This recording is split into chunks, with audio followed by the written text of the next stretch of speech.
Tanong ni Marco, halos bata ang dating ng boses. Tumingin sa kanya si Rogelio ng matagal bago sumagot.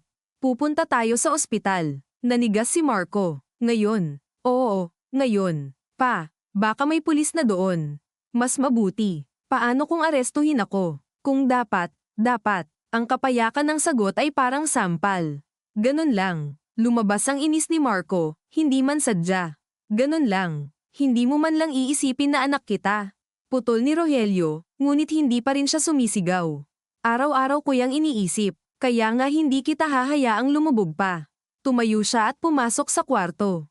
Pagbalik, may hawak na siya nitong lumang polo at susi ng pick-up na matagal nang hindi ginagamit maliban sa mga kailangan. Ikaw, hindi ka magmamaneho. Sa loob ng ilang minuto, nasa daan na sila. Tahimik ang biyahe, pero hindi iyon katahimikang walang laman. Bawat metro ng kalsada ay tila may kasamang tanong na walang sagot. Si Marco ay nasa passenger seat ngayon, nakatitig sa madilim na salamin, at sa bawat makitang reflection ng ilaw ng poste ay bumabalik ang hulma ng katawan sa hood. Katabi niya ang ama niyang parehong nakatingin lang sa kalsada, dalawang kamay sa manibela, eksakto ang galaw, parang kahit ang pagmamaneho nito ay leksyon.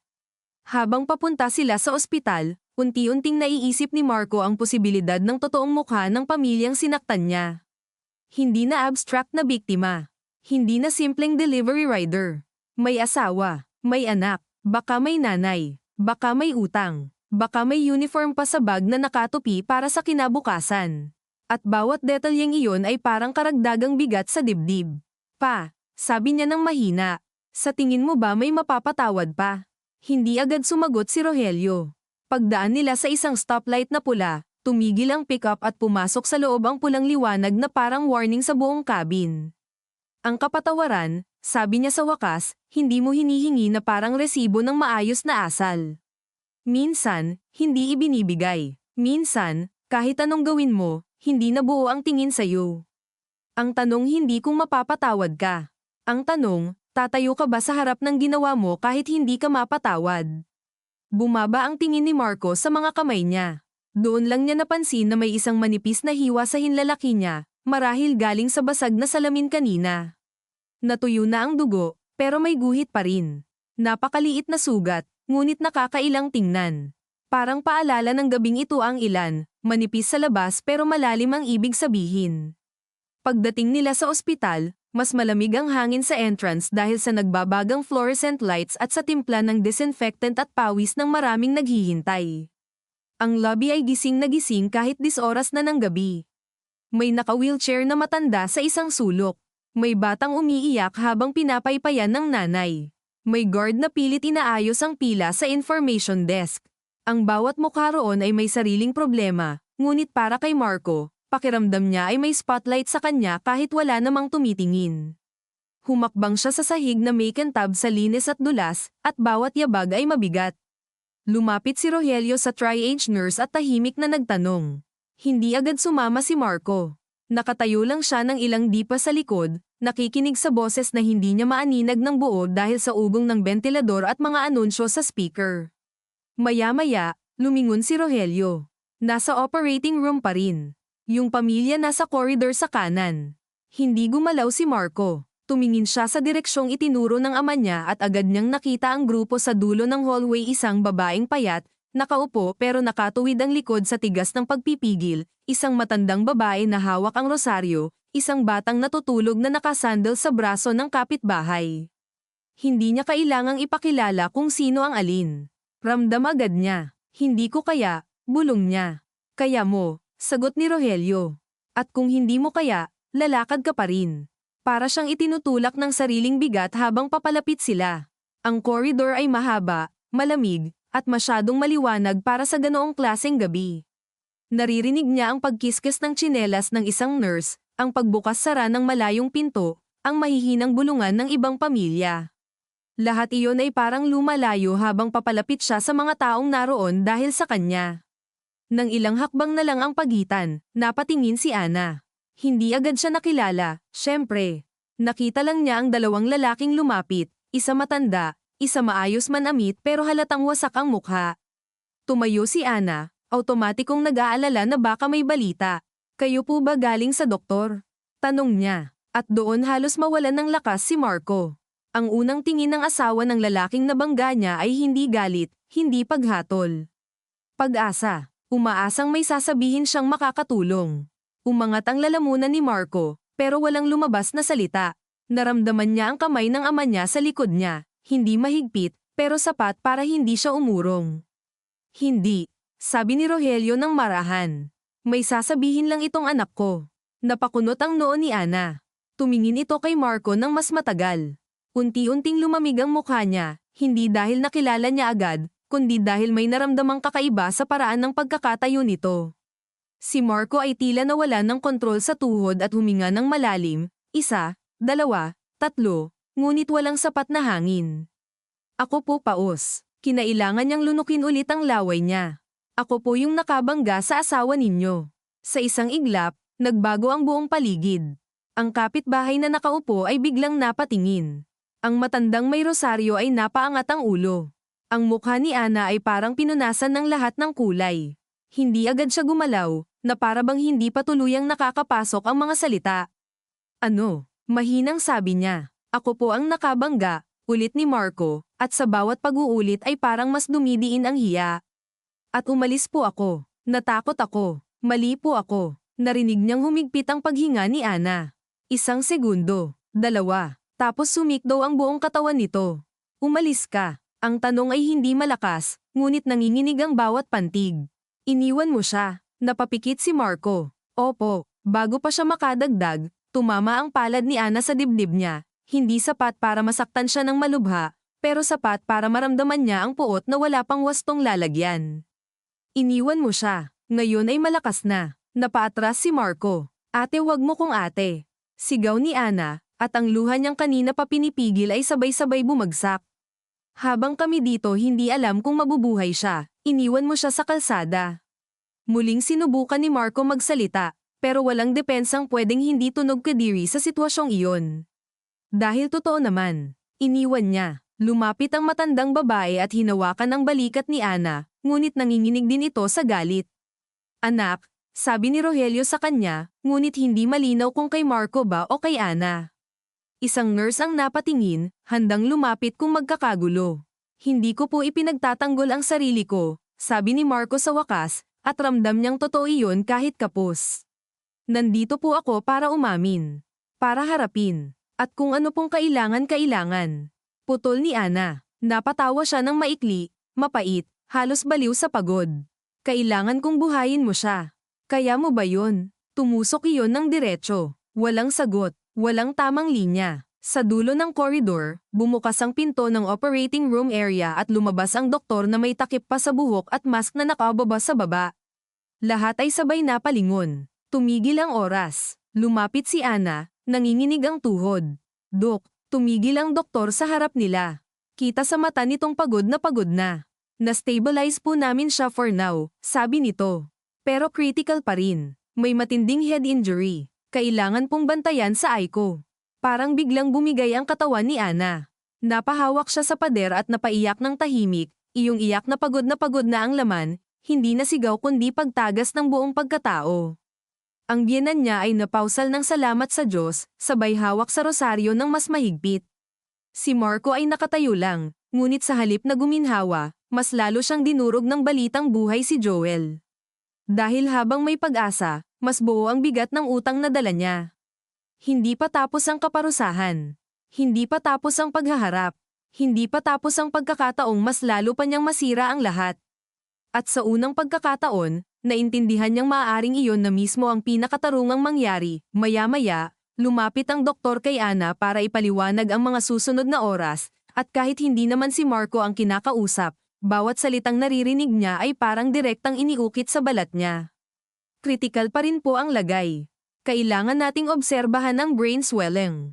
May possibility ng complications sa susunod na 24 na oras, sabi ng doktor. Maingat ang tono, iyong sanay ng maghatid ng pag-asang may kasamang babala. Tumango si Ana kahit halatang kalahati lang ng sinasabi ang pumapasok sa kanya. Namumugto ang mata niya, basa pa ang pisngi, at nanginginig ang baba habang pinipilit niyang maging matatag dahil may mga papel na kailangang pirmahan, may tanong na kailangang sagutin, may bayarin na siguradong hahabol sa umaga. Sa ganoong sandali, ang pag-iyak ay luho, ang pag-collapse, ipinagpapaliban. Nakita iyon ni Marco, at mas lalo niyang naramdaman ang pagkakaiba ng takot nila. Ang takot niya ay para sa sarili niyang pagbagsak. Ang takot ni Ana ay para sa buhay ng lalaking sentro ng tahanan nila.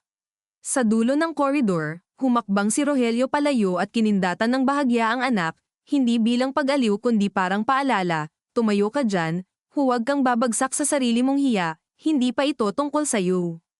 Tumuwid si Marco kahit parang may pabigat sa mga balikat niya. Gusto niyang umalis. Gusto niyang mawala kahit 5 minuto para makahinga. Pero alam niyang ang pagtalikod sa sandaling ito ay kapatid ng unang pagtalikod niya sa kalsada. Kaparehong duwag, kaparehong makasarili, kaparehong mag-iiwan ng sugat na lalo lang lalalim. Lumapit ang isang nurse, dala ang clipboard at may mga tanong tungkol sa blood type, previous medical history, consent sa ilang procedure. Si Ana ay sumasagot ng putol-putol, minsan napapatingin sa biyenan, minsan napapikit muna bago maalala ang detalye. High blood po ba siya? May maintenance? Wala po. May allergies? Wala po, sa alam ko. Naka-helmet po ba? Doon napatigil si Ana. Ang tanong na iyon ay parang humiwalay sa katawan ni Marco at bumalik sa kanya na may kasamang mas matalim na talem. Hindi niya alam. Hindi na niya napansin. Sa mismong aksidente, ang alam lang niya ay katawan, dugo, windshield, takot. Hindi niya pinansin kung may helmet sa gilid, kung may delivery bag, kung may anumang palatandaan ng buong buhay ng lalaking nabangga niya. Hindi ko po nakita, sagot ni Ana, nanginginig. Nasa trabaho po siya. Pag-alis ng nurse, naupo si Ana ulit. Ang kapitbahay na may hawak kay Nika ay dahan-daang inilipat ang bata sa bakanteng upuan para hindi masyadong mabigatan ang braso. Humilik ng marahan ang bata, walang kamalay-malay na ang buong mundo niya ay kasalukuyang nakasabit sa mga makina sa Aiko. Napatingin doon si Marco at bigla niyang naalala ang sarili niya noong bata pa, tuwing may sakit ang nanay niya. Ang pakiramdam ng gising ang buong bahay kahit patay na ang ilaw. Ang tunog ng mahinang usapan ng matatanda sa kusina. Ang kutob na may mali kahit walang diretsyong nagsasabi. Matagal na patay ang ina niya, pero bumalik ang pakiramdam na iyon ng buong buo ang pagiging batang walang kontrol, naghihintay sa desisyon ng mga nasa hustong gulang. Ang kaibahan lang ngayon, siya ang isa sa mga gumawa ng dahilan kung bakit may batang naghihintay sa koridor. Anak, tawag ni Rogelio, mababa ang boses. Lumapit si Marco. May pulis na kailangan makausap. Tila agad lumamig ang hangin. Sa may information desk, may 2 pulis na dumating, isa mas bata, isa mas matanda ng kaunti, parehong may suot na basang fatigue pants at amoy ulan pa. Hindi agresibo ang dating nila, pero may awtoridad na hindi na kailangang lakasan ang boses. Lumapit si Rogelio ng una, nagpakilala bilang retiradong pulis, saka binalingan ng anak. Ito ang driver, sabi niya. Walang paligoy, walang pakikisuyo, walang pagtatangkang lambyutan ang salitang kailangan marinig. Napalunok si Marco. Sir, pwede po ba tayong mag-usap sa gilid? Tanong ng mas nakatatandang pulis. Sumunod siya sa may waiting area malapit sa vending machine na sira naman at may nakadikit na out of service. Sa gilid ng dingding ay may poster tungkol sa dengue prevention at isa pang tungkol sa anti-rabies campaign. Mga simpleng paalala ng pampublikong ospital na sa gabing ito ay parang sobrang normal tingnan kumpara sa gulong nasa gitna nila. Pangalan, Marco Villanueva. License, ibinigay niya. Habang sinusulat ng pulis ang detalye, nararamdaman ni Marco na bawat letra ay parang pagmamarka sa bagong yugto ng buhay niya. Hindi na siya pwedeng bumalik sa dating persona niyang malinis ang record, maayos magsalita, presentable sa boardroom. Nasa papel na siya ngayon. Near record. Nakasandal ang mas batang pulis sa pader. Tahimik lang, pero matalim ang tingin, tila sinusukat kung nagsasabi ba siya ng totoo o naghahanda ng lusot. Nasa impluwensya po ba kayo ng alak o anumang substance? Hindi po. May kasama po kayo. Saglit na natigil si Marco. Naramdaman niya ang kirot ng pangalan ni Liza bago pa man niya ito bigkasin. Meron po. Pangalan. Huminga siya ng mabigat. Kung ililigtas niya si Liza sa papel, isa na namang pag-iwas iyon. Ngunit kung isasama niya, hihilahin niya sa mas malaking gulo ang babaeng malinaw nang tumangging kampihan siya. Liza Fernandez, sabi niya. Pagkasambit ng pangalan nito, may kung anong napunit sa loob niya. Hindi relasyon ang napunit, iyon ay kanina pa. Ang napunit ay ang huling ilusyon na pwede pa niyang iayos ang kwento ayon sa gusto niya. At pagkatapos ng bangga, tanong ng pulis, pinaikit ni Marco ang mga mata niya saglit. Ang tanong ay simple, pero iyon ang mismong hukay. Umalis po ako sa lugar. Tumigil sa pagsusulat ang pulis at tiningnan siya. Voluntary po kayong nagpakita ngayon. Opo, may nagunjuk po ba? May tumawag, may nakakita. Dito naramdaman ni Marco ang isa pang bangin.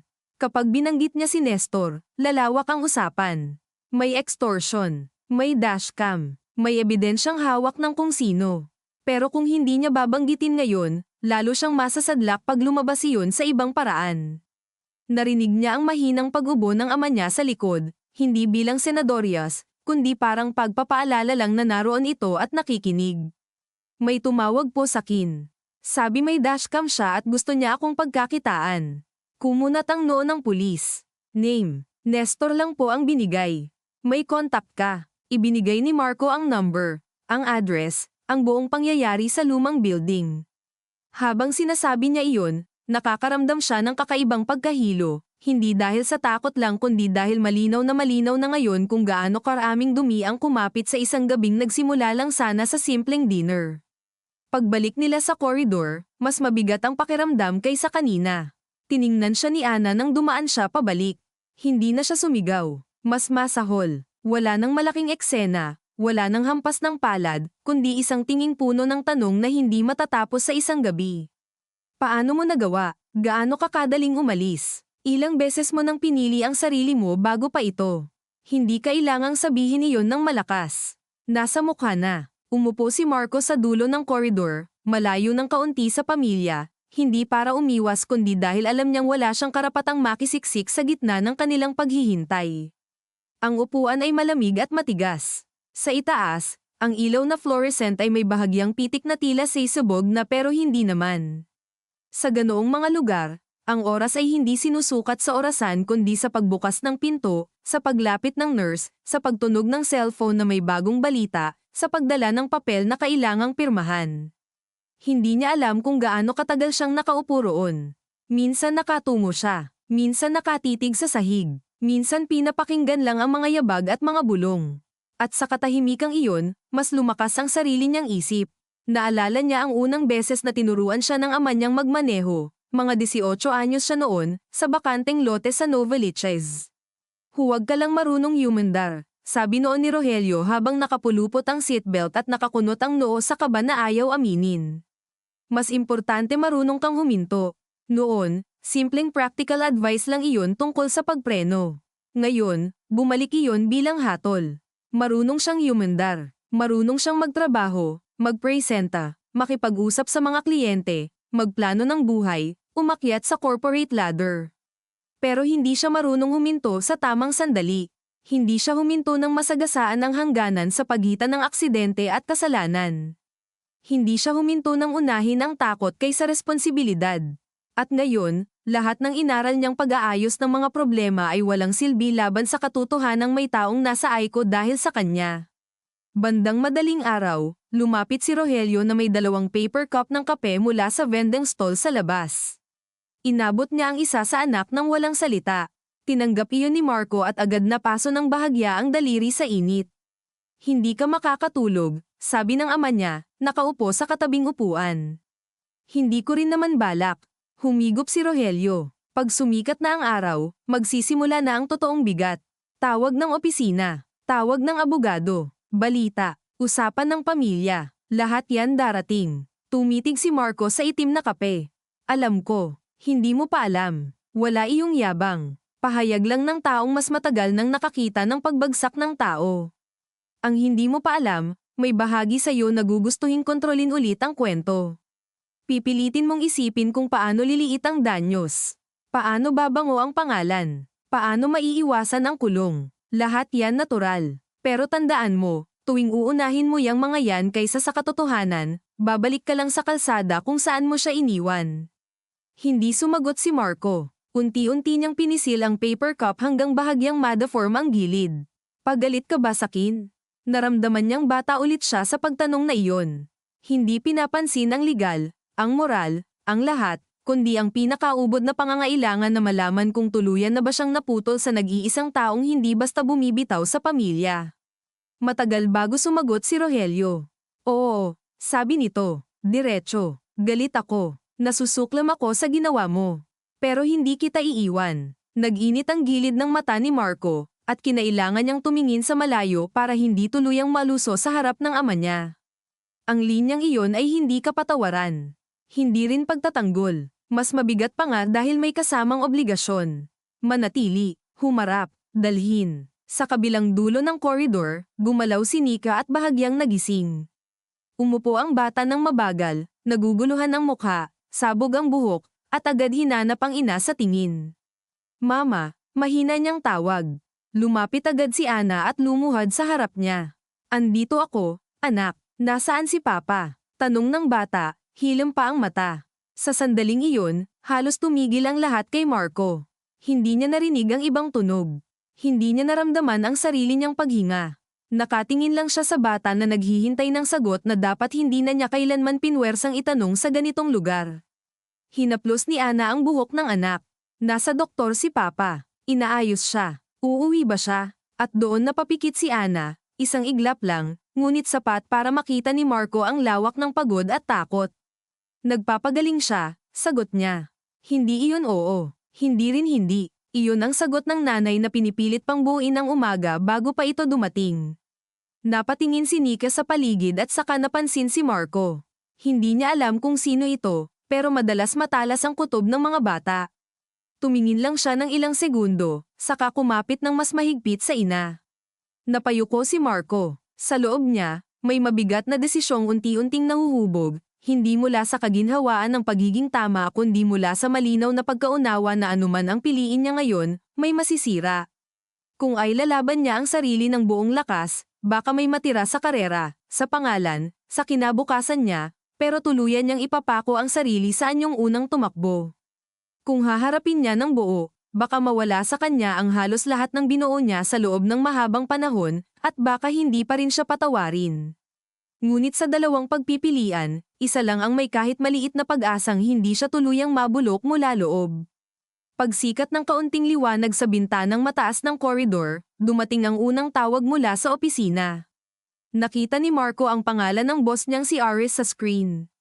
Hindi niya agad sinagot, umilo ulit. Tumigil. Muling tumawag. Tiningnan siya ni Rogelio, walang utos, pero malinaw ang paalala sa mukha, nagsisimula na. Huminga si Marco at sinagot ang tawag. Marco, nasaan ka? Agad na tanong ni Aris, may diin ng taong sanay masunod. May emergency kasi tayo sa site sa Laguna, at sir, putol ni Marco, at naramdaman niya ang pagkatuyo ng lalamunan. May aksidente po ako kagabi. Nasa ospital po ako. Natahimik ang kabilang linya. Anong aksidente? Tumingin si Marco sa sahig, saka sa pamilya ni Joel, saka sa ama niya. May nabangga po ako, at may kaso po ito. Walang dramatikong tunog pagkatapos. Wala ring pelikulang music. Tanging mahabang katahimikan lang at ang pakiramdam na isa-isang bumibitiw ang mga halijing matagal niyang inasahang sasalo sa kanya. Sa kabilang linya, narinig niya ang maingat na paghinga ni Aris. Pagkatapos ang mahinang tunog ng pinto na marahil ay isinara nito para walang makarinig sa opisina. Nasaan ka eksakto? Tanong nito, mas mababa na ang boses ngayon, wala na ang karaniwang init ng taong laging may deadline sa bibig. Sa ospital sa Diliman, may nasaktan ng malubha, napapikit si Marco. Ang tanong ay parang sirenang marahan pero diretso. Oo, sir, nasa ICU. Muling tumahimik si Aris. Pagkatapos ay dumating ang inaasahang tono ng propesyonal na pagdistansya, iyong parang may invisible na pader na biglang itinayo sa gitna ng tawag. Okay, huwag ka munang pumasok, huwag ka munang magsalita sa kahit kanino mula sa media o sa kahit sinong hindi pulis o abogado. Ifo-forward ko sa HR at legal natin na unavailable ka dahil sa personal emergency. Pero Marco naramdaman ni Marco ang pagsikip ng dibdib bago pa man matapos ang pangungusap. Kapag lumabas ito publicly, hindi ko alam kung paano ka mapoprotektahan sa board. Naiintindihan ko po, sagot niya, at sa pagsambit niya noon ay parang may maliit na pako na tumama sa loob ng ulo niya. Board, legal, HR, Mga salitang dati ay ordinaryong bahagi ng buhay niya, ngayon ay tunog ng mga pintong isa-isang nagsasara. May abogado ka na ba? Tanong ni Aris. Napatingin si Marco sa ama niyang tahimik lang sa tabi, nakaupo ng tuwid kahit puyat at pagod. Wala pa po, maghanap ka agad. At Marco nagatubili si Aris, na para bang may gusto pang sabihing mas personal ngunit pinili ang pinakaligtas na bersyon. Ayusin mo ito sa tamang paraan hanggat may natitira pang pwede. Napangiti si Marco ng mapait, hindi dahil nakakatawa kundi dahil alam niyang wala ng pag-aayos na katulad ng dati. Meron na lang pagharap. Pagkatapos ibaba ang tawag, matagal niyang tinitigan ang itim na screen ng telepono bago niya iyon inilapag sa hita niya. Hindi na siya nagtaka ng ilang minuto lang ang lumipas ay tumawag naman ang kapatid niyang si Maan. Marahil natawagan na ito ng ama nila, o baka may naramdamang kakaiba lang, dahil may mga taong sanay makaramdam ng ligalig sa pamilya kahit wala pang paliwanag. Sinagot niya, "Kuya." Bungad agad nito, balisa ang boses. Sa likod, narinig niya ang tunog ng mga kutsara at kubyertos, marahil nasa kusina ito ng maliit nitong bahay sa Fairview, naghahanda ng almusal para sa dalawang anak. Anong nangyari? Bakit tumawag si Papa ng alas 4? Hindi raw niya maipaliwanag ng maayos. Huminga ng mabigat si Marco. Ang pag-uulit sa nangyari ay tila parusa ring kailangang tanggapin, dahil sa bawat bagong tainga na makaririnig, may bago na namang bersyon ng sarili niyang kailangan tanggapin. May nabangga ako kagabi, tapos umalis ako sa lugar. Nasa ospital ngayon yung lalaki. Wala agad boses sa kabilang dulo. Pagkatapos ay marahang napasigaw si Maan, hindi sa matinis na paraan kundi sa pigil, iyong ayaw marinig ng mga bata. Ano? Bakit ka umalis? Iyon lagi ang unang tanong, at sa bawat pagkarinig niya ay mas lalong nawawala ng laman ang anumang posibleng depensa. Natakot ako. Diyos ko, kuya. Naramdaman niya ang pagkabasag ng tono ni Maan, ang halo ng galit at pangingilag, pero naroon pa rin ang ugat ng pagiging kapatid hindi ka kayang itapon kahit gustong-gusto ka munang yugyugin. Nandyan ka ba kay Papa? Oo, buhay ba yung nabangga mo? Critical pa rin. Sa likod ng tawag, may narinig siyang boses ng pamangkin niyang humihingi ng gatas. Sumagot si Maan ng sandali lang, saka binalikan siya. Kuya, makinig ka sakin. Huwag kang magsinungaling. Huwag ka nang gumawa pa ng isa pang katangahan para iligtas ang una. Naririnig mo ba ko? Napapikit siya. Oo, at huwag mong asahan na kakampihan ka namin kung mali ang gusto mong gawin. Alam ko, tumahimik si Maan sandali, pero pupunta ako dyan mamaya. Hindi para ayusin ang problema mo. Para siguraduhin lang na hindi ka magtatago. Napanganga ng bahagya si Marco, at sa kabila ng bigat ng lahat, may kung anong humaplos sa pinakailalim ng loob niya hindi ginhawa, kundi paalala na ang pamilya ay minsang hindi yakap kundi pagbabantay para hindi ka tuluyang maliga. Bandang alas 6, nagsimulang sumiksik ang umaga sa koridor. Hindi naman lumakas ang araw sa loob ng ospital, ngunit nagbago ang uri ng liwanag. Ang puting fluorescent na ilaw ay may halo ng maputlang bughaw mula sa bintana, at sa pagbabagong iyon ay lalo pang nakita ang pagod sa mga mukha ng lahat. Ang mga nurse sa bagong shift ay mas presko ang tindig. Ang mga bagong dating na pasyente ay may dalang sariwang kaba. Ang mga tulad nila na galing pa sa gabi ay mukhang iniwan ng oras. Lumabas si Rogelio para bumili ng pandesal at tubig sa tindahang bukas na sa labas ng gate. Naiwan si Marco sa koridor, ilang di pa ang layo sa pamilya ni Joel, ngunit sapat ang lapit para marinig ang mga pira-pirasong usapan nila. Wala pa bang update? Pinapakuha raw ng gamot sa labas. Magkano yan? Hindi ko pa alam. Tawagan mo si Boyet. Mga pangungusap na ordinaryong-ordinaryo sa ospital, ngunit sa bawat isa ay naririnig ni Marco ang pinansyal na bigat ng sugat na siya ang nagsimula.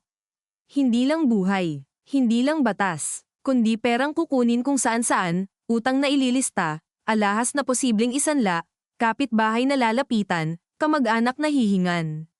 Naalala niya bigla ang salitang utang na loob, at kung paanong sa kultura nilang Pilipino, ang utang ay hindi lang pera. Naipapamana ito sa tono, sa pagyukod, sa hindi pagtanggi sa pabor kahit mabigat. At ngayong siya ang dahilan kung bakit may panibagong utang na mabubuo ang pamilyang iyon sa iba, ramdam niya na kahit ibuhos pa niya ang pera niyang naipon, hindi nito mabubura ang uri ng pinsalang dala niya. Nang bumalik si Rogelio, may kasama na itong isang lalaking nasa huling 50, naka long sleeves kahit mainit, may leather folder sa kamay at mukhang bagong ahit. Attorney Salcedo, sabi ni Rogelio. Dati ko pang kakilala. Tumayo si Marco at nakipagkamay. Matigas ngunit hindi mayabang ang hawak ng abogado. Narinig ko na ang basic facts, sabi nito. Pero galing mismo sa iyo ang kailangan ko. Umupo silang tatlo sa bakanteng bahagi ng waiting area, at doon muling inayos ni Marco ang buong gabi mula umpisa hanggang sa tawag ni Nestor. Habang nagsasalita siya, may ilang beses na itinataas ng abogado ang kamay para linawin ang timeline, ang eksaktong lokasyon, ang bilis ng takbo, ang dami ng taong naroon, ang posisyon ni Liza, ang unang oras ng pakikipag-usap niya sa pulis. Walang emosyong nakikita sa mukha ni Salcedo, ngunit hindi malamig. Propesyonal lang, sanay maghiwalay ng moral at legal kahit alam na magkadikit ang sugat ng dalawa. Nang matapos si Marco, binuksan ng abogado ang folder at naglista ng maayos sa yellow pad. Makinig ka, sabi nito. Ang pinakamabigat sa ngayon ay hindi lang ang aksidente kundi ang pag-alis sa lugar. Ang voluntary appearance mo ay makakatulong sa tingin ng pulis at korte, pero hindi nito buburahin ang initial act. Tumango si Marco, bagamat masakit pa rin marinig na parang accounting ng kapahamakan ang nangyayari. Pangalawa, huwag kang kakausap sa kahit sinong mag-aalok ng under-the-table settlement na kapalit ng pananahimik. Kung tutulong ka sa hospital expenses, dapat documented. Transparent, hindi pambili ng katahimikan. Paano ang pamilya? Tanong ni Marco, napatingin sa direksyon ni Ana. Dapat ba akong lumapit? Napatigil si Salcedo. Dapat ka lang lumapit kung malinaw sa sarili mo na hindi ka pupunta roon para bilhin ang absolution nila. Hindi mo mabibili yun. Kung tutulong ka, tulong iyon. Kung hihingi ka ng tawad, tanggapin mong maaaring hindi ka sagutin. Naramdaman ni Marco ang mabagal na pag-ipit ng katotohanan sa kanya. Ang gusto ng malaking bahagi ng sarili niya ay isang malinaw na formula: admit, pay, settle, move forward. Ngunit paulit-ulit siyang tinatamaan ng parehong pader, walang malinis na sequence dito. Walang shortcut sa hiya. Nang mawala si Salcedo saglit para kausapin ang pulis at ayusin ang susunod na hakbang, may naramdaman si Marco na tingin mula sa dulo ng koridor. Si Ana. Hindi galit lang ang nasa mata nito ngayon. May pagod, may kalkulasyon, may galit pa rin, oo, pero may isa pang bagay, isang mabigat na praktikalidad. Pagkaraan ng ilang sandali, tumayo ito at lumapit sa kanya. Agad ring tumayo si Marco, halos reflex. Pwede ba kitang makausap? Tanong ni Ana. Ang boses niya ay paus na, hindi na sumasabog, at iyon ang higit na nakakapanghina. Sumulyap si Marco sa ama niya. Bahagyang tumango si Rogelio, tapos lumayo ng konti para bigyan sila ng puwang, ngunit nananatiling malapit kung kailangan. Lumipat sila sa tabi ng bintanang may grills. Sa labas, kita ang parking lot na unti-unting napupuno ng mga bagong sasakyan at ambulansya. May isang vendor na nagtitinda na ng lugaw malapit sa gate. Ang buhay ng umaga ay nagsisimula, kasabay ng pangangailangang magdesisyon ng mga taong walang oras para tuluyang gumuho. Wala akong energy para murahin ka ulit, bungad ni Ana. Hindi ibig sabihin nun na tapos na ko sa galit. Tumango si Marco. Alam ko. Huwag mong sabihin sa akin na alam mo. Hindi mo alam. Tama siya. Walang alam ko na sapat. Pasensya na, sabi ni Marco, at agad niyang naramdaman ang kahinaan ng salitang iyon. Alam kong kulang yan. Oo, kulang. Tumingin si Ana sa bintana, saka bumalik sa kanya.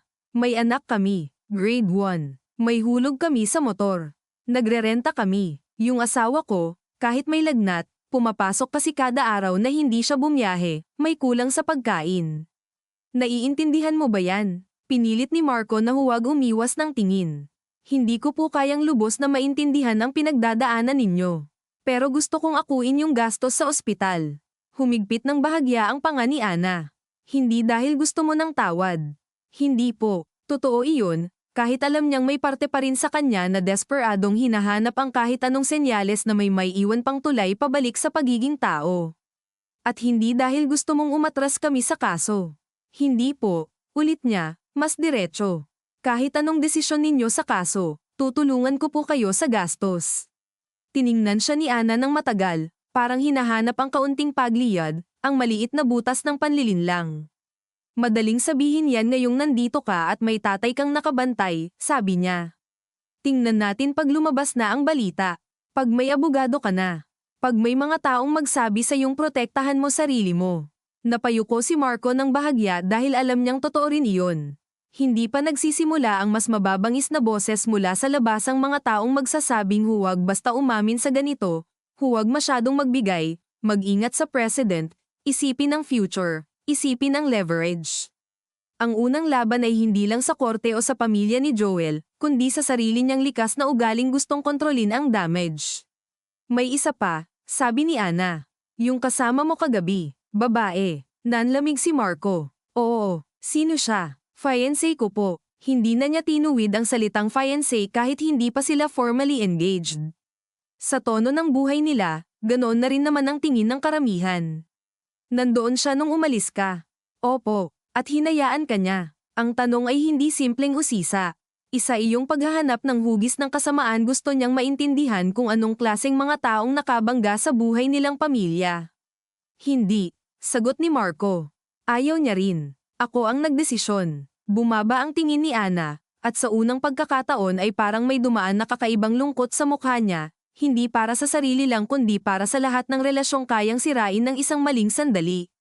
Minsan, sabi niya, akala ng mga tao aksidente lang ang sumisira ng katawan. Hindi nila alam, mas malayo ang inaabot. Hindi na nakasagot si Marco. Dahil malinaw sa kanya na si Liza, kahit hindi ang pangunahing biktima, ay naisama na niya sa radius ng wasak. Nang bumalik sila sa koridor, dumating na si Maan, hinihingal, may dalang malaking eco bag at nakapusod lang ang buhok na halatang minadali. Pagkakita kay Marco, hindi siya yamakap. Tumingin muna siya mula ulo hanggang paa, para tiyaking buo pa nga ito. Sa kanya tiningnan ng pamilya sa dulo, ang ama nilang nakatayo, at ang paligid ng ospital na puno ng pagod. Ito na yon, tanong niya kay Rogelio. Ito na, sagot ng matanda. Lumapit si Maan kay Marco. Kumain ka na. Hindi niya inasahan iyon. Sa gitna ng lahat, ang unang tanong ng kapatid niya ay tungkol sa pagkain. Ganoon talaga minsan ang pamilya, hindi binubura ang galit, pero inaalala pa rin kung nahihilo ka na. Hindi pa. Binuksan ni Maan ang bag at inilabas ang pandesal, palaman, at isang maliit na tuwalya. Kumain ka. Baka bumagsak ka dyan at dadagdag ka pa sa istorbo. Matalim ang tono, pero nang iabot niya ang pagkain, nanginginig ng bahagya ang kamay niya. Kinuha iyon ni Marco at halos mapaluha sa kahihiyan. Umupo silang tatlo ni Maan at Rogelio sa gilid. Habang kumakain siya ng tuyong pandesal na parang bato sa lalamunan, nakita niyang may mga taong patanjin tingin na sa kanya, marahil dahil may pulis, may abogado, may tensyon sa koridor. Hindi pa man lumalabas ang balita sa labas, nagsisimula na ang mas maliit na sirkulasyon ng usapan sa loob ng espasyong iyon. At doon niya naisip na ito na talaga ang simula ng pagbagsak, hindi yung sinamatak na sandali ng bangga kundi itong umaga kung saan kailangan mong nguyain ang tinapay habang alam mong may pamilyang wala pang kasiguruhan kung mabubuhay ang ama nila dahil sa iyo. Bandang 9:00, bumalik si Salcedo at sinabi kay Marco na kailangan na nilang pumunta sa presinto para sa formal na salaysay at mga susunod na proseso. Mabilis ang tibok ng puso ni Marco, pero sa pagkakataong ito hindi na dahil naghahanap siya ng takasan. Takot pa rin, oo. Pero may kasama ng matigas na pakiramdam na ito ang landas na hindi na niya pwedeng atrasan. Tumingin siya kay Ana bago umalis. Hindi niya alam kung dapat ba siyang magsalita ulit, pero naunahan siya nito. Pumunta ka, sabi nito, pagod ang tinig. At huwag kang maglalaho, tumango siya. Hindi po. Nang tumalikod siya kasabay ni Rogelio at Salcedo, naramdaman niyang may bahagi ng sarili niyang gustong lumingon ulit, tumakbo pabalik, humingi ng isa pang pagkakataon sa mas malinaw na salita. Pero pinili niyang hindi, sapagkat may mga sandaling ang totoong pagpapatuloy ay hindi sa pagsasalita, kundi sa paglakad papunta sa lugar na alam mong may sisingil sa iyo ng buong pangalan. Pagdating nila sa presinto, agad sumalubong ang amoy ng pinaghalong lumang papel, instant coffee, pawis, at basang uniforme, iyong natatanging amoy ng mga lugar na hindi natutulog ng buo dahil laging may gulo ang lungsod na kailangang tanggapin sa mesa, isulat sa blotter, at iayos sa paraang bihirang malinis. Ang istasyon ay hindi ganoon kalaki. May lumang electric fan sa sulok na umiikot ng may kalansing sa bawat pihit, may bulletin board na puno ng wanted poster at community announcements, at may dalawang plastic chair na kupas na ang kulay sa kakagamit. Sa may counter, may isang babae na humahagulgol habang kausap ang desk officer tungkol sa nawawalang anak. Sa kabilang gilid, may lasing na nakayuko sa bangko, tulog o nagpapanggap. Karaniwan lang ang lahat, at doon mas naramdaman ni Marco ang kabalintunaan ng sitwasyon na ang pagbagsak ng sarili niyang mundo ay kailangan pa ring pumasok sa ordinaryong daloy ng pampublikong sistema. Hindi siya espesyal dito. Isa lang siyang pangalan, isang kaso, isang salaysay. Inilabas ni Attorney Salcedo ang ilang dokumento at tahimik na kinausap ang investigador na naka-assign. Si Rogelio naman ay bahagyang lumayo, sumandal sa pader, at nanatiling nakatingin sa anak na para bang hindi siya binabantayan laban sa pulis, kundi laban sa posibilidad na umatras siya sa sarili niyang mga sinabi. Naupo si Marco sa harap ng lamesang bakal kung saan ilalagay ang formal na pahayag. Ang ibabaw nito ay may mga gasgas, bilog na mantsa ng tasa, at maliliit na ukit ng mga pangalang iniwan ng mga taong nauna narito, parang desperadong patunay na minsan silang dumaan sa puntong ito ng buhay nila. Nang simulan ng investigador ang pagtatanong, sinagot ni Marco ang lahat ng mas mabagal kaysa sa nauna, hindi dahil gusto niyang pumili ng pinakamagandang salita kundi dahil bawat detalye ay kailangang habarin sa anumang natitirang pagtatakip. Saang oras eksakto nangyari ang insidente? Bandang 47 minuto pasado alas 10 po, base sa last time check ko sa phone bago kami umalis sa restaurant at sa estimate ng biyahe. Bakit po kayo umalis sa lugar ng insidente? Naramdaman ni Marco ang pagkatuyo ng bibig. Kahit ilang beses na niyang nasabi ang sagot, hindi iyon gumagaan. Natakot po ako. Hindi ko po inisip ng tama ang responsibilidad ko. May nagtangkang pigilan kayo. Yung kasama ko po, ayaw umalis. Ako po ang nagpasya. Kailan kayo unang nagdesisyon na magpakita? Pagkatapos po ng tawag ng isang lalaking may hawak daw na dashcam video at nang kausapin ko ang tatay ko. Habang isinusulat ng investigador ang bawat sagot, may bahagi kay Marco na gustong pabulaanan ang sariling pagbabagong nangyayari sa papel. Dahil kapag naisulat na, mas tumitigas ang hugis ng katotohanan.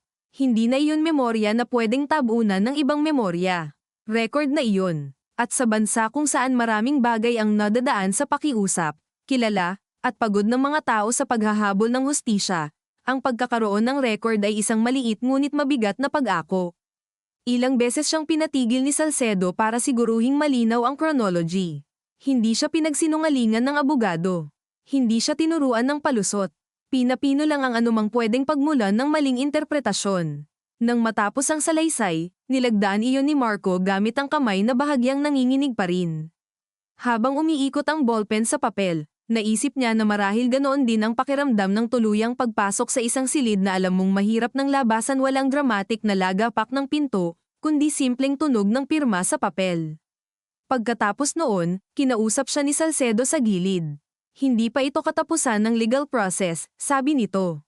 Simula pa lang. Posibleng may inquest, may further investigation, depende rin sa medical outcome ng biktima at sa findings. Kailangan mong maging handa, tumango si Marco. Kung makalabas po ang dashcam. Lalabas at lalabas iyan kung gugustuhin ng may hawak o ng media. At kahit hindi, may ibang paraan para umikot ang kwento. Kaya mas mahalaga na consistent ka sa sinabi mo ngayon. Wala nang pag-urong sa facts. Napatingin si Marco sa ama niyang tahimik sa dulo. At ang pamilya, tulungan mo sa paraan na malinaw, legal, at hindi mapipilitang i-translate na panunuhol. Pero tandaan mo, kapag tumulong ka, hindi ka bibili ng moral discount. Muli niyang narinig ang parehong mensahe na parang nagiging himig na ng araw na ito. Walang shortcut, walang bargain. Paglabas nila ng presinto, mas mainit na ang araw at mas buo na ang ingay ng syudad. May jeep na dumaan na puno na agad kahit hindi pa tanghali. May nagtitinda ng fishbowl sa tapat. May dalawang estudyanteng nagmamadali at nagtatawanan, walang kamalay-malay sa bigat ng araw ng ibang tao. Umupo muna si Marco sa mababang sementong harang sa gilid ng parking area, at doon niya unang naramdaman ang buong pagod ng puyat, adrenaline, hiya, at takot na nagsama-sama sa loob ng katawan niya na parang biglang humila pababa sa mga buto niya. Naupo si Rogelio sa tabi niya nang hindi nagsasalita. Ilang segundo ang lumipas bago nagsalita ang matanda. Ito ang dahilan kung bakit ayokong iniidolo ng tao ang pagiging maabilidad. Napatingin si Marco. Maraming Pinoy, proud na proud sa madiskarte. Maraming beses maganda yan. Nakakatulong mabuhay. Pero may linya kung saan ang diskarte nagiging pag-iwas sa pananagutan. At doon nagsisimula ang pagkasira. Nakatingin lang si Rogelio sa daan habang nagsasalita. Kanina sa presinto, nakita mo. Walang may pakialam kung manager ka o driver, may kotse ka o wala. Pagdating sa mesa, ang tanong pareho lang ang ginawa mo. Naramdaman ni Marco ang init sa mata niya, pero pinigilan niya. Paano mo nagawang manatili sa serbisyo ng ganoon? Ang daming gulo, ang daming tao, ang daming kaso. Napangiti ng bahagya si Rogelio, hindi masaya, kundi mapait na pag-amin ng katandaan. Hindi ako laging malinis, hindi ako santo. May mga pagkakataon noon na pumikit ako sa mas maliliit dahil pagod na, dahil kulang sa tao, dahil ayokong makabangga ng mas mataas. Pero may ilang eksena sa buhay ng tao na hindi mo dapat tabihan. Ito yun. Kaya galit ako sa iyo. Dahil alam kong may kakayahan kang pumili ng tama, pero pinili mong huwag. Tumango si Marco, at sa simpleng paggalaw ng ulo na iyon ay may pakiramdam ng pagtanggap, hindi kapayapaan. Malayo pa doon. Pagtanggap lang na ang ama niya ay hindi na kailangang magdagdag pa ng sermon dahil sapat na ang mga pangungusap na ganito kapag tumatama sa buto. Bumalik sila sa ospital bago magtanghali. Sa pagpasok pa lang sa koridor, agad naramdaman ni Marco na may nabago. Hindi sa medical condition ni Joel, wala pa siyang alam kundi sa atmosphere. May dagdag na tensyon, iyong uri ng pagkapuno ng espasyo kapag may balita nang nagsisimulang kumalat sa labas. May dalawang lalaking hindi niya kilala na kausap ang isa sa mga pulis. May isang babaeng may hawak na cellphone na tila may ipinapakitang video sa isa pang kamag-anak. Nang makita siya ni Ana, hindi ito lumapit agad. Lumapit muna si Maan, halatang may gustong pigilin sa mukha niya. Kuya, sabi nito ng mahina ngunit madiin, may umiikot ng video. Nanlamig ang batok ni Marco. Saan? Facebook, Messenger. Hindi pa siguro lahat, pero may mga nagsesend na. Sa isang iglap, tumama ang bagong yugto ng kahihinatnan. Hindi na lang ito nasa presinto, ospital, at sa mga taong direktang nasangkot. Nasa labas na, nasa mga screen, nasa mga taong malakas humatol dahil safe sila sa kabilang side ng video. Hindi pa niya kailangang makita ang clip para malaman ang mangyayari.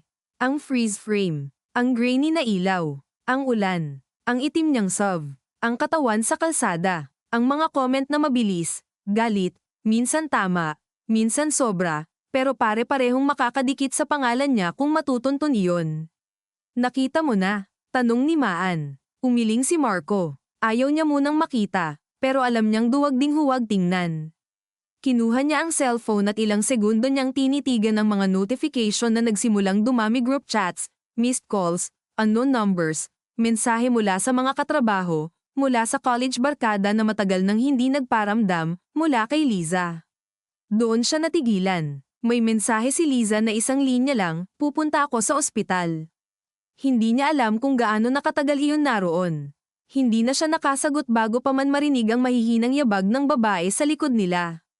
Paglingon niya, naroon si Liza, mapatla, naka-ponytail, naka-oversized long sleeves at maong, walang makeup, at halatang buong magdamag ding hindi nakatulog. Sa mga mata nito, wala nang natitirang pagtatangkang gawing mas magaan ang sitwasyon. Humakbang ito palapit sa kanya, pagkatapos ay tumigil ng mga 2 dipa ang layo. Nakipag-usap na ako sa pulis, sabi nito. Walang preamble, walang kumusta ka. Ibinigay ko ang statement ko.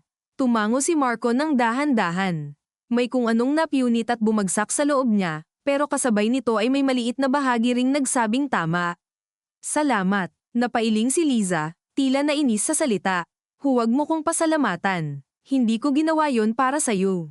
Alam ko, tahimik ang koridor sa paligid nila, pero iyong tahimik na maraming taong kunwari hindi nakikinig. Nakikita mo na, tanong ni Liza. Tumutukoy marahil hindi lang sa video kundi sa lawak ng pagkawasak. Tumingin si Marco sa kanya. Unti-unti, humigpit ang hawak ni Liza sa strap ng bag niya.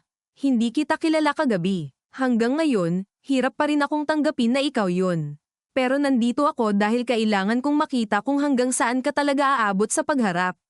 Masakit man, naramdaman ni Marco na iyon ang pinakatapat na reg along pwede nitong ibigay sa puntong ito, hindi suporta, kundi saksi. Hindi ko alam kung may lugar pa ako sa buhay mo pagkatapos nito, sabi niya.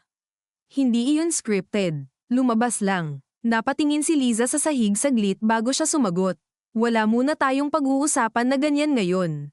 May taong nasa Aiko. Kung may natitira ka pang pagmamahal sa Kin, huwag mo munang gawing sentro ang relasyon natin sa araw na ta. Para siyang pinahiran ng malamig na tubig. Dahil totoo, kahit sa gitna ng pagsisisi, madali pa ring hilahin pabalik sa sariling sugat ang usapan. Tumango lang siya. Maya-maya, lumapit si Ana kasama ang doktor. Bumigat ang hangin sa paligid nila.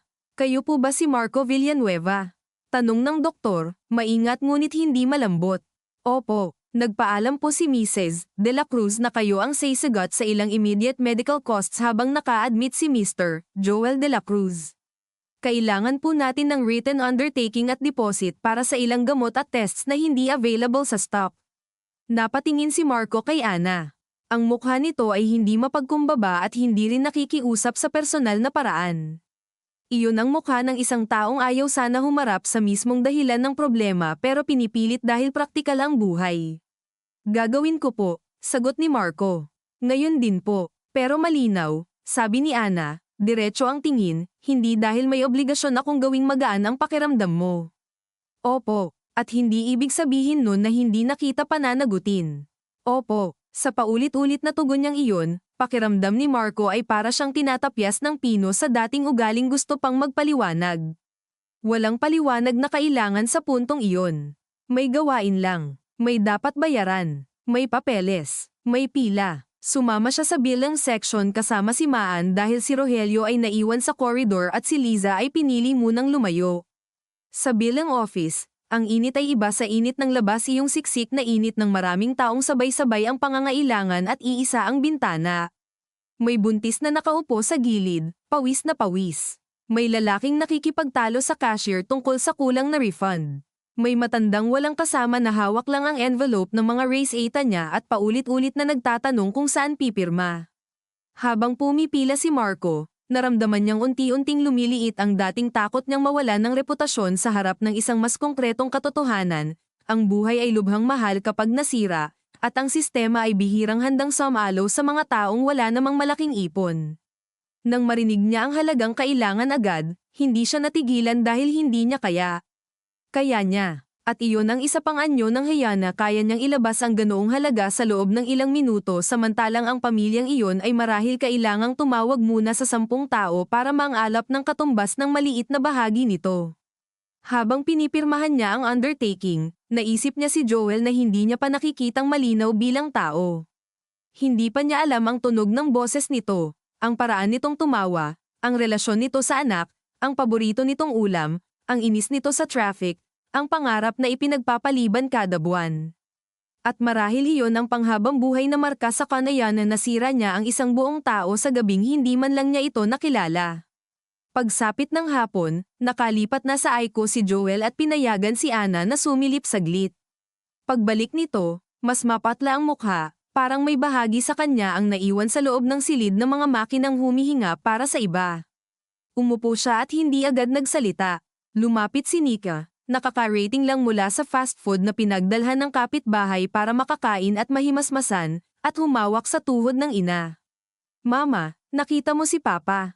Tumango si Ana, saka hinaplos ang mukha ng anak. Oo, bakit hindi tayo pwede pumasok?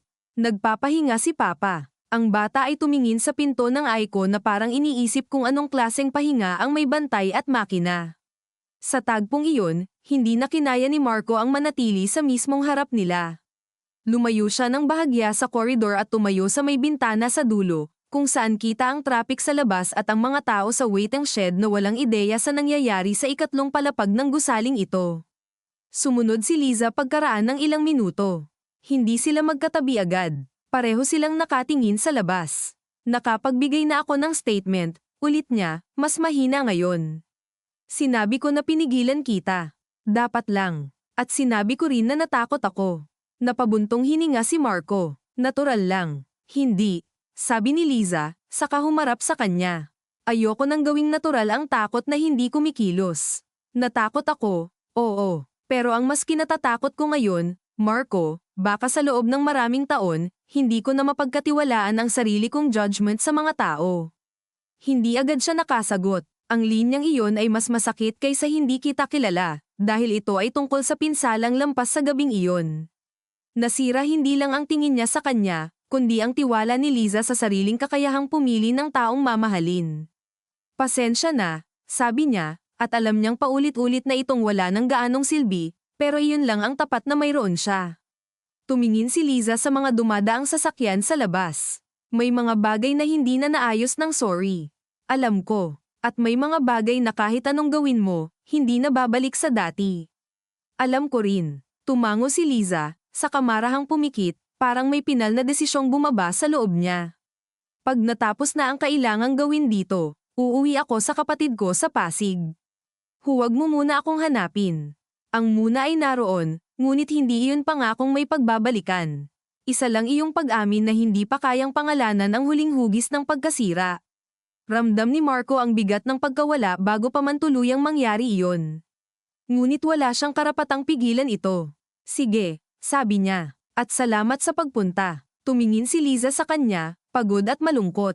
Hindi ito pabor. Alam ko. Sa dulo ng koridor, lumabas si Rogelio at tinawag siya. May panibagong papeles, may panibagong pirma, may panibagong detalye sa proseso.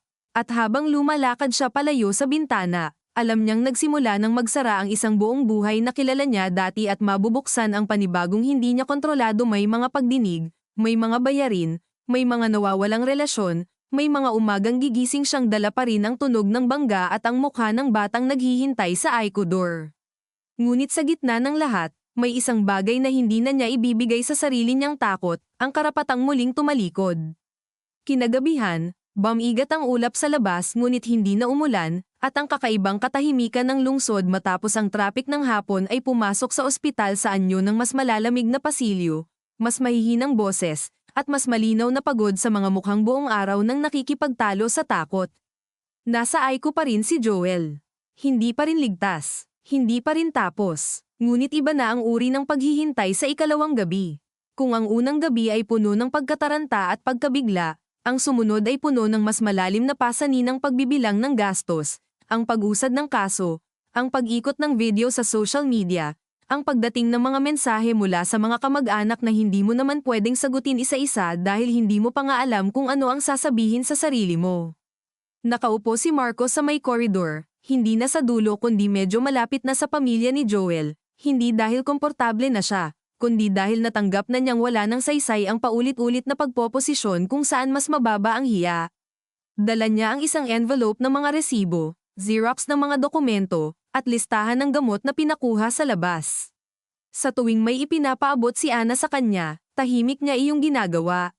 Wala nang masyadong salita sa pagitan nila. Hindi dahil gamaan na, kundi dahil may mga oras na ang galit ay kailangang isantabi para magawa ang mga praktikal na bagay na hindi maghihintay ng emosyon. Sa isang maliit na plastic table sa gilid, kinukwenta ni Maan ang mga nabayaran na at ang mga susunod pa. Hindi niya ito obligasyon, pero siya ang kusang humawak sa ganoong detalye, marahil dahil may mga miyembro ng pamilya na sa oras ng sakuna ay hindi umiiyak ng malakas, sila ang naglalabas ng ballpen, bumibili ng photocopy, naghahanap ng sukli, at sa ganoong paraan ipinapakita ang pagmamahal. Paminsan-minsan ay lumalapit si Rogelio sa anak, magtatanong kung nakakain na, iinom ng tubig, o kaya tahimik lang natatabi ng ilang minuto. Hindi na sila gaanong nagsesermon sa isa't isa. Ang mga dapat sabihin ay nasabi na. Ang natitira ay pagbabantay sa pag-usad ng araw na parang pag-akay sa taong bagong natutong huwag tumakbo mula sa sarili niyang anino. Bandang 8:00 ng gabi, dumating ang investigador para sabihing may schedule na ang susunod na formal proceedings sa mga darating na araw at kailangan manatiling available si Marco. Tinanggap niya iyon na parang tumatanggap ng weather report sa bagyong matagal nang nasa bubong niya. Hindi na siya nagtanong ng pwede bang o paano kung. Ang mga tanong niyang ganoon ay para sa bersyon ng sarili niyang umaasang may pinto pang likod. Wala na. Nang makaalis ang investigador, lumapit si Ana at iniabot ang isang maliit na supot ng pagkain.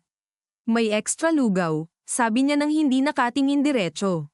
Hindi mo pa ulit na ayos yung mukha mo. Kumain ka. Napatingala si Marco, hindi makapaniwala sa inaabot nito. Ang simpleng plastik ng lugaw ay biglang naging halos hindi niya kayang hawakan. Hindi na po kailangan, mahina niyang sabi. Humigpit ang panga ni Ana. Hindi kita inaalo. Ayoko lang na himatayin ka dito at may panibago na naman kaming aasikasuhin. Matalim ang salita, ngunit sa ilalim nito ay may isang bagay na mas mabigat kaysa kabaitan. Hindi pa kapatawaran. Malayo pa roon. Isa lang itong pag-amin na kahit sa gitna ng pinsala, may mga ugaling Pilipino na tumatagos pa rin ang hindi matiis ang taong nasa harap mo na mukhang hindi nanakain kahit galit ka rito. Iyon mismo ang dahilan kung bakit mas lalong naduwal sa hiya si Marco. Tinanggap niya ang lugaw at tumango. Salamat po. Hindi na ito sumagot. Bumalik na lang ito sa upuan niya sa tabi ni Nika na muli nang nakatulog, nakahilig ang ulo sa kandangga ng biyenan niyang hindi na rin halos nakakaupo ng maayos sa pagod. Habang dahan-daang sinusubuan ni Marco ang sarili ng lugaw na halos wala namang lasa dahil sa bigat ng lalamunan niya, naisip niya na marahil iyon ang anyo ng pinakamahirap na awa iyong nanggagaling sa taong may pinakamaraming dahilan para huwag ka ng tingnan bilang tao, pero pinipili pa ring huwag kang lubos na gawing halimaw sa harap niya. At sa halip na gamaan siya, lalo lang bumigat ang pakiramdam niya, dahil alam niyang wala siyang maibibigay na katumbas noon. Nang lumalim pa ang gabi, nagpaalam si Liza kina Rogelio at Maan. Hindi ito dumaan muna kay Marco. Nakita lang niya itong tumayo sa may bintana, hawak ang bag, pagod ang balikat, at nakatingin sandali sa Aiko door na para bang may tahimik na dasal na hindi na ipinapalam kan inuman. Pagkatapos noon, lumapit ito sa kanya. Hindi sila nag-usap agad. Ilang segundo silang nakatayo, magkalapit ngunit parang may mahabang kalsadang hindi na basta matatawid sa pagitan nila. Aalis na ako, sabi ni Liza. Tumango si Marco. Gusto niyang sabihin na mag-ingat ka. Napatawarin mo ako balang araw. Na hindi ko alam kung paano tatanggapin ang buhay na wala ka. Pero alam niyang hindi iyon ang sentro ng sandaling ito. Salamat sa pagpunta, sa statement mo, sa hindi pagsisinungaling para sakin. Mahina ang boses niya, pero malinaw. Tiningnan siya ni Liza, at sa mga mata nito ay naroon ang lungkot ng taong hindi naman gustong maging saksi sa pagkasira ng taong minahal niya. Hindi kita pinagtaksilan, sabi nito. Pinili ko lang na huwag pagtaksilan ang sarili ko. Naramdaman ni Marco ang bigat ng linyang iyon na para bang may pinto na muling nagsara, pero sa tamang dahilan. Oo, sagot niya. At tama ka. Huminga si Liza ng mabagal. Ayokong mayabang ang dating nito, pero kailangan kong sabihin para malinaw. Hindi ako aalis dahil mahina ako. Aalis ako dahil may hangganan ang kayang dalhin ng pagmamahal kapag nasira ang tiwala. Hindi siya nakasagot agad. Sa likod ng mga salitang iyon, naisip niyang ito na marahil ang pinakamatapat na pagtatapos ng isang relasyon hindi sigawan, hindi pagbabanta, hindi pagtatapon ng gamit, kundi malinaw na paglalagay ng guhit kung saan natapos ang kakayahang maniwala. Mahal pa rin kita, bigla niyang sabi, at agad niyang naramdaman kung gaano kapeligrosong gamitin ang salitang iyon sa oras na maaaring mukhang panghawak o pangmanipula. Ngunit itinuloy niya pa rin, dahil gusto niyang maging tapat kahit wala ng pakinabang. Pero alam kong hindi sapat yun. At hindi ko gagamitin para pigilan ka. Saglit na tumigas ang mukha ni Liza, pagkatapos ay lumaambat sa paraang mas masakit tingnan. Mahal din kita. Iyon ang problema. Napapikit si Marco. Sa simpleng sagot na iyon, parang may buo ng mundo na hindi na matutuloy mga planong kasal, kondo na pinag-iipunan, mga ordinaryong away tungkol sa kurtina, sa budget, sa bakasyon, sa kung kailan bibisita sa pamilya. Lahat ng iyon ay hindi na dramatikong sumabog. Dahan-dahan lang silang nalaglag sa katahimikan ng pasilyo. Mag-ingat ka, sabi ni Liza sa huli. Hindi sa kaso, sa sarili mo. Kasi may mga taong kapag humarap sa kahihiyan, nagiging mas totoo. May iba namang nagiging mas magaling lang magkubli. Sana alam mo na ngayon ang diferensya. Tumango siya, hindi na nagtangkang humingi ng kahit ano. Nang tuluyan itong lumakad palayo sa koridor, hindi siya sumunod. Pinanood niya lang ang likod nitong unti-unting mawala sa pagliko sa dulo ng pasilyo, at sa bawat hakbang nito ay may bahagi ng buhay niyang sabay na umaalis hindi bilang parusa lang, kundi bilang likas na consequence ng isang desisyong hindi na mababawi. Kinabukasan ng umaga, matapos ang isa pang magdamag na halos walang tulog, lumabas ang doktor na may bago namang update. Hindi ito ngumingiti, hindi rin lubos na madilim ang mukha.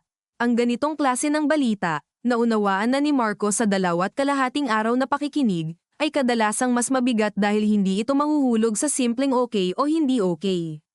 Stable po ang vital signs niya for now, sabi ng doktor kay Ana, kay Rogelio, at maging kay Marco na napatayo na rin ng kusa. Pero may signs ng possible long-term neurological damage. Hindi pa natin masasabi ang buong extent hanggat hindi siya nagigising ng maayos at nakakapag-follow ng commands consistently. Narinig ni Marco ang mahinang paghigop ng hangin ni Ana. Napahawak ito sa pader. Ibig sabihin, Dok, paus niyang tanong. Ibig sabihin po, nakalampas tayo sa isang delikadong yugto. Pero hindi ibig sabihin nun babalik siya sa dati. Kailangan natin ng oras. Sa 3 pangungusap na iyon, naroon ang buong bigat ng kwento nilang lahat. Nabuhay si Joel, ngunit maaaring hindi na tulad ng dati.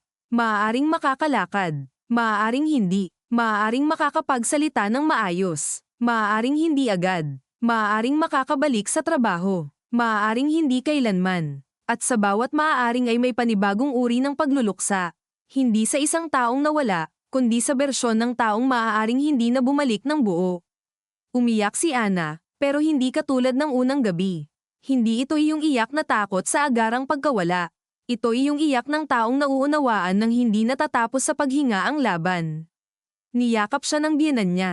Si Nika, na nagising sa pagdalaw ng mga matatanda, ay napatingin sa mukha ng ina at agad ding naluha kahit hindi niya palubos na naiintindihan. Lumapit si Marco ng isang hakbang, pagkatapos ay huminto. Hindi siya kabilang sa bilog na iyon. At marahil sa maraming taon, hindi siya kailanman magiging kabilang. Ngunit nang bahagyang hamupa ang iyak ni Ana, ito mismo ang tumingin sa kanya. Narinig mo, sabi nito. Opo, hindi na ito tungkol sa bills lang. Buong buhay namin ta. Alam ko po, hindi. Sabi ni Ana, pagod ngunit matalim pa rin. Hindi mo pa rin alam. Pero mula ngayon, makikita mo. Tumango si Marco. At sa unang pagkakataon, hindi niya naramdamang kailangan niyang magsabi pa ng pasensya na. Nariyan pa rin ang pagsisisi, ngunit napagtanto niyang may mga sandaling ang patuloy na pagbigkas ng tawad ay nagiging paraan lang para gaman ang dibdib ng humihingi, hindi ng nasaktan. Ang kailangan ngayon ay pag-ako ng haba ng epekto, hindi lang ang lalim ng unang kasalanan. Sa sumunod na mga oras, inayos ni Salcedo ang ilang papeles tungkol sa assistance at sa mga legal na dapat simulan. May usapan tungkol sa rehabilitation cost. May usapan tungkol sa posibleng civil at criminal liabilities. May mga salitang deishi malayo sa emosyon, ngunit ngayon ay diretso nang nakakabit sa mukha ni Joel, sa mga mata ni Nika, sa likod na biglang tumanda ni Ana. Sa gitna ng mga iyon, tinawagan ni Marco si Aris para sabihing hindi na siya makakabalik sa trabaho sa inaasahang panahon at handa siyang tanggapin ang anumang administrative action. Hindi na ito mahaba, hindi na ito corporate, tahimik lang. Mag-file ka na ng leave, sabi ni Aris sa dulo. At kung kailangan mong mag-resign later, pag-uusapan natin. Walang pangakong sasalo, wala ring padalos-dalos na pagtatapon. Ngunit sapat na upang malaman ni Marco na ang karera niyang pinoprotektahan niya noong gabing tumapak siya sa gas ay unti-unti nang nadudurog sa paraang hindi niya na rin kayang pigilan. Nang hapon ding iyon, tinawag siya ni Rogelio sa labas ng ospital, sa may waiting shed na mainit, maalikabok, at amoy usok ng jeep. Umupo silang magkatabi sa bakal na upuang may kalawang sa gilid. Sa tapat nila, may tindang mais at saging na saba. May dumadaang estudyante. May umiiyak na sirena ng ambulansya sa malayo. Pagkatapos nito, sabi ni Rogelio, nakatingin sa daan, hindi ko alam kung anong matitira sa dating buhay mo. Hindi sumagot si Marco, pero may matitira kung aalagaan mo. Hindi reputasyon, hindi image, pagkatao. Napatawa ng maikli si Marco, mapait. Parang ang layo pa nun, pa. Malayo nga, tumango ang matanda, at baka hindi mo marating ng buo. May mga bagay kang nasira na hindi nababalik. Pero hindi ibig sabihin nun bibitaw ka na. Naramdaman ni Marco ang hangin ng hapon sa pisngi niya, mainit at marumi, pero totoo. Minsan iniisip ko, sabi niya, mas madali siguro kung namatay na lang din ako sa aksidente. Hindi sumagot agad si Rogelio. Tiningnan muna niya ang anak ng diretso, at sa unang pagkakataon sa loob ng ilang araw ay may takot sa mukha niya bilang ama.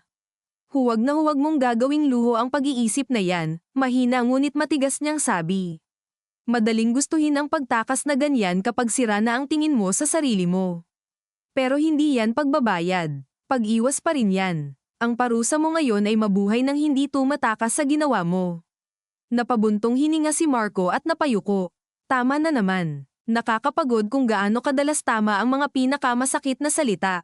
Nang bumalik sila sa loob, pinayagan si Ana na makausap saglit si Joel sa Aiko dahil nagkaroon ng kaunting response sa stimulus. Hindi nila alam kung gaano kalinaw, kung gaano katagal, pero may munting pihit ng pag-asa. Paglabas ni Ana, nanginginig ang labi niya.